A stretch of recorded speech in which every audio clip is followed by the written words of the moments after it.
ಆತ್ಮೀಯ ಕೇಳುಗರಿಗೆ ನಮಸ್ಕಾರ. ಕರ್ಜ್ಗಿಯವರ ಹಿರಿಯ ಸ್ನೇಹಿತರೊಬ್ಬರು ಕಾಲೇಜಿನ ಪ್ರಾಂಶುಪಾಲರಾಗಿ ನಿವೃತ್ತಿ ಹೊಂದಿದ್ರು. ಅವರಿಗೆ 3 ಜನ ಹೆಣ್ಣು ಮಕ್ಕಳು, ಒಬ್ಬ ಮಗ. ಪಾಪ, ಶಿಕ್ಷಕರಿಗೆ ಆಗ ಬರ್ತಿದ್ದಂಥ ಆದಾಯ ತುಂಬ ಕಡಿಮೆ. ಅದರಲ್ಲಿ ಹೇಗೋ ನಿಭಾಯಿಸಿಕೊಂಡು ನಿವೃತ್ತರಾದರೊಳಗೆ 2 ಮಕ್ಕಳ ಮದುವೆಯನ್ನು ಮಾಡಿದ್ರು. ನಿವೃತ್ತಿಯಾದ ಮೇಲೆ ಬಂದ ದುಡ್ಡಿನಲ್ಲಿ 3ನೇಯವಳ ಮದುವೆಯನ್ನು ಮಾಡಿದ್ರು.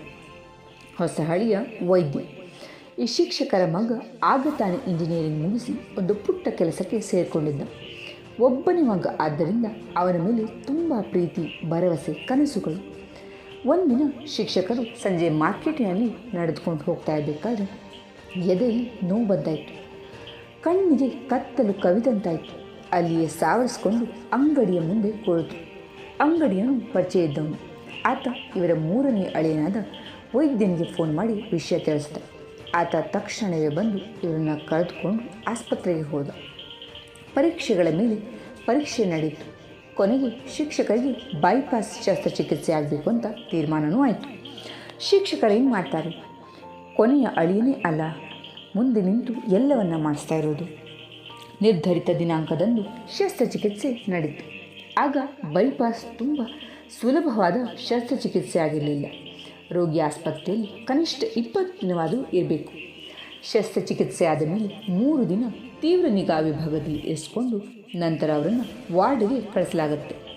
ಆ ಹೊತ್ತಿಗೆ ಶಿಕ್ಷಕರ ನಿವೃತ್ತಿಯಾದ ಮೇಲೆ ತಮ್ಮ ಮುಂದಿನ ಜೀವನಕ್ಕಂತ ಇರಿಸಿಕೊಂಡಿದ್ದ ಪುಟ್ಟ ಗಂಟು ಕರಗಿ ಹೋಗಿತ್ತು. ಅವರಿಗೆ ತಮ್ಮ ಆರೋಗ್ಯದ, ಸಂಸಾರದ, ಹಣದ ಚಿಂತೆ.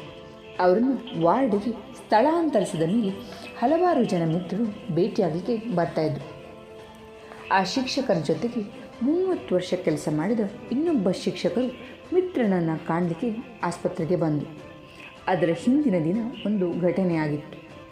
ಶಸ್ತ್ರಚಿಕಿತ್ಸೆಯಾದ ಶಿಕ್ಷಕರ ಒಬ್ಬನೇ ಮಗ ತಂದೆಗೋಸ್ಕರ ಎಲ್ಲ ಕಡೆಗೆ ಓಡಾಡ್ತಿದ್ದವನು ಔಷಧಿ ತರಲಿಕ್ಕೆ ಅಂತ ಹೋದಾಗ ಮೋಟಾರ್ ಸೈಕಲ್ ಅಪಘಾತವಾಗಿ ಕಾಲು ಮುರಿದು ಅದೇ ಆಸ್ಪತ್ರೆಗೆ ಮೂಳೆ ವಿಭಾಗದಲ್ಲಿ ಸೇರಿಕೊಂಡಿದ್ದ. ಇದನ್ನು ತಂದೆಗೆ ಹೇಳಿರಲಿಲ್ಲ. ಈ ಶಿಕ್ಷಕರ ಸ್ನೇಹಿತರು ಮಿತ್ರನನ್ನು ವಾರ್ಡಿನಲ್ಲಿ ಕಂಡರು. ಪಾಪ, ಮೂಗಿನಲ್ಲಿ ಕೊಳವೆ, ಕೈಯಲ್ಲೆಲ್ಲ ಕೊಳವೆಗಳು. ತುಂಬ ಕೆಟ್ಟನಿಸ್ತು. ಮಿತ್ರನ ದೆಸೆ ನೋಡಿ ಕಣ್ಣಲ್ಲಿ ನೀರು ಬಂತು. ಏನು ಹೀಗಾಗೋಯ್ತಲ್ಲ ನಿನಗೆ? ಅಯ್ಯೋ, ಅದೇನು ಮೂಗಿನಲ್ಲಿ ಪೈಪು, ಅದೇನು ನಿನ್ನ ಅವಸ್ಥೆ? ನಿನ್ನ ಎದೆಯನ್ನು ಪೂರ್ತಿ ಹರಿದೇ ಬಿಟ್ಟಿದ್ದಾರಲ್ಲೋ ಬಟ್ಟೆಯ ಥರ. ಚಚೆ, ಇದೇನು ಕಾದಾಟ ಬಂತು ನಿನಗೆ? ನೀನು ಹೀಗೆ ಆಕಾಶದ ಕಡೆ ಮುಖ ಮಾಡಿ ಮಲಗಿದ್ದಿ. ಅಲ್ಲಿ ನೋಡು, ನಿನ್ನ ಮಗ ಅಪಘಾತವಾಗಿ ಆಸ್ಪತ್ರೆಗೆ ಸೇರಿದ್ದಾನೆ ಅಂದರು. ಶಸ್ತ್ರಚಿಕಿತ್ಸೆಯಾದ ಶಿಕ್ಷಕರಿಗೆ ಪ್ರಜ್ಞೆ ತಪ್ಪಿ ಹೋಯಿತು. ಸ್ನೇಹಿತರನ್ನ ಹೊರಗೆ ಎಳೆದುಕೊಂಡು ಹೋದರು. ಸ್ನೇಹಿತರೇನು ಕೆಟ್ಟವರಲ್ಲ, ಆದರೆ ಯಾವಾಗ ಏನು ಹೇಳಬೇಕು ಅನ್ನೋ ಪ್ರಜ್ಞೆ ಇರಲಿಲ್ಲ. ಆತ್ಮೀಯರೇ, ಈ ಕತೆ ನಮಗೆಷ್ಟು ಅನ್ವಯ ಆಗುತ್ತೆ ಅಲ್ವ? ನಾವು ಹಲವು ಬಾರಿ ಹಾಗೇ ಮಾತನಾಡ್ತೇವೆ. ನಮ್ಮ ಉದ್ದೇಶ ಒಳ್ಳೆಯದಿರ್ಬೋದು, ಆದರೆ ಸಂದರ್ಭ ಸರಿಯೇ ಅಂತ ಗಮನಿಸಬೇಕಲ್ವಾ? ಸಂದರ್ಭಕ್ಕೆ ಉಚಿತವಾಗದ ಮಾತು ಎಂಥ ಅನರ್ಥವನ್ನು ಮಾಡಬಲ್ಲದು. ಮಾತು ಬಾಣವಿದ್ದಂತೆ, ಯಾವುದೇ ವಸ್ತುವಿಗೆ ಹಾನಿ ಮಾಡಬಲ್ಲದು. ಅದನ್ನು ಬಿಡುವುದಕ್ಕಿಂತ ಮೊದಲು ಒಂದು ಕ್ಷಣ ಯೋಚಿಸೋದು ಒಳ್ಳೆಯದು ಅಂತ ಹೇಳಲಿಕ್ಕೆ ಈ ಕತೆ ಹೇಳಿದೆ. ಕತೆ ಇಷ್ಟ ಆಯಿತು, ಅರ್ಥ ಕೂಡ ಆಯಿತು ಅಂತ ಭಾವಿಸ್ತೀನಿ. ಕೇಳಿದ್ದಕ್ಕೆ ಧನ್ಯವಾದ.